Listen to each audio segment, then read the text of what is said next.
लोमड़ी और गीदड़ की लड़ाई। बहुत समय पहले की बात है। एक घने हरे भरे जंगल के बीचों बीच एक विशाल आम का पेड़ था। ये पेड़ मीठे और रसीले आमों से लदा रहता था।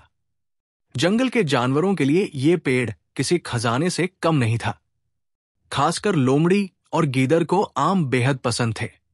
लोमड़ी तेजतर्रार और बुद्धिमान थी, जबकि गीदड़ धूर्त और चालाक।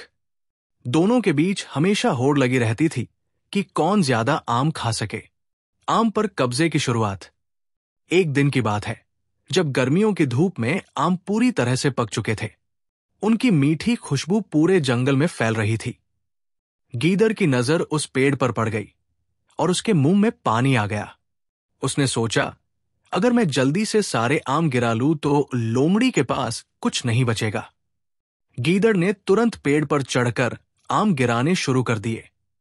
उसने सारे पके आम झाड़ियों में छिपा दिए। जब लोमड़ी वहां पहुंची तो पेड़ खाली देखकर उसका गुस्सा सातवें आसमान पर पहुंच गया। उसने गीदड़ से पूछा, गीदड़, तुमने सारे आम क्यों चुरा लिए? ये पेड़ हम सबका है। गीदड़ ने हंसते हुए कहा, जो पहले आएगा वो पाएगा। यही जंगल का नियम है।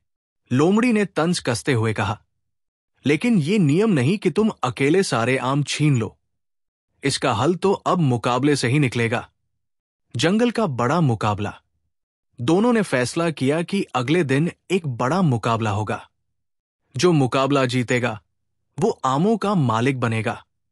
मुकाबले की खबर पूरे जंगल में फैल गई। हाथी, भालू, हिरण, तोता और बंदर सब इस रोमांचक मुकाबले को देखने के लिए इकट्ठा हो गए। जंगल के राजा शेर ने मुकाबले का संचालन करने का फैसला किया। उसने कहा, यह मुकाबला 3 हिस्सों में होगा: दौड़, तैराकी और शक्ति परीक्षण। जो 2 राउंड जीतेगा वो आमों का मालिक बनेगा। पहला राउंड, तेज दौड़। शेर ने अपनी दहाड़ से मुकाबले की शुरुआत की।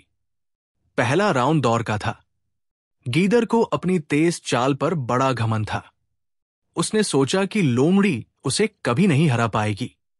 लेकिन जैसे ही दौड़ शुरू हुई, लोमड़ी ने अपनी लंबी टांगों का फायदा उठाकर गीदड़ को पीछे छोड़ दिया। गीदड़ पूरी ताकत से दौड़ा, लेकिन लोमड़ी ने पहले फिनिश लाइन पार कर ली। लोमड़ी ने पहला राउंड जीत लिया। दूसरा राउंड, पानी में तैराकी। दूसरे राउंड में उन्हें नदी पार करनी थी। गीदड़ ने पहले ही तय कर लिया था कि यह राउंड वो हर हाल में जीतेगा, क्योंकि उसे तैराकी में महारत हासिल थी।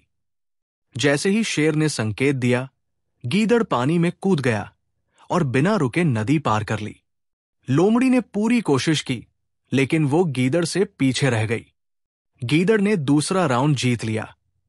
तीसरा राउंड, शक्ति परीक्षण। अब बारी थी आखिरी और सबसे कठिन राउंड की। उन्हें एक भारी रस्सी खींचनी थी। शेर ने कहा, जो इस रस्सी को अपनी ओर खींच लेगा वही विजेता बनेगा। दोनों ने अपनी पूरी ताकत लगाई। गीदड़ जोर जोर से रस्सी खींच रहा था। उसे लगा कि वो जीतने ही वाला है, लेकिन लोमड़ी ने चालाकी दिखाई। उसने रस्सी को लपेटकर गीदड़ को गिरा दिया और अंतिम क्षण में रस्सी अपनी ओर खींच ली। लोमड़ी ने तीसरा राउंड भी जीत लिया। बुद्धिमानी और उदारता की जीत। शेर ने घोषणा की, इस मुकाबले की विजेता लोमड़ी है। अब सारे आम उसी के होंगे। लेकिन लोमड़ी ने उदारता दिखाते हुए कहा, गीदड़ भले ही धूर्त हो, लेकिन उसने मेहनत की। मैं आम अकेले नहीं खाऊंगी। हम दोनों इन्हें मिल बांट कर खाएंगे। गीदड़ ने अपनी गलती मानी और कहा, मैंने गलत किया था। अब से मैं किसी से झगड़ा नहीं करूंगा। सीख। इस कहानी से हमें ये सीख मिलती है कि चालाकी से ज्यादा बुद्धिमानी और उदारता की जीत होती है। साथ ही साझा करने से खुशी दुगनी हो जाती है।